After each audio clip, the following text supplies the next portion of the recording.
ఒక గ్రామంలో బిడ్డ ఏడ్చినా తల్లి చెబుతుంది, నిశ్శబ్దంగా ఉండు, లేదంటే కూలి వస్తాడు. ఇది ఆ మనిషి కథ.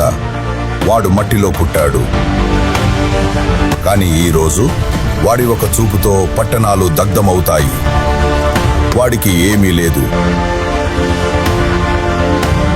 కానీ ఈరోజు మొత్తం ప్రపంచం వాడి జేబులో బందీ అయ్యింది.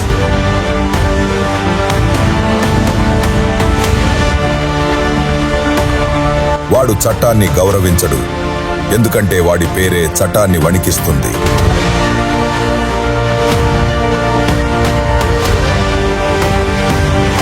వాడు తక్కువగా మాట్లాడుతాడు, కానీ నడుస్తున్నప్పుడు రోడ్డుపై మౌనం కమ్మేస్తుంది.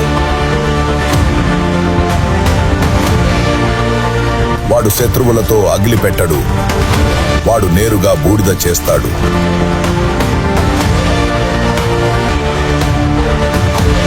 కాలం వాడి బానిస కాదు.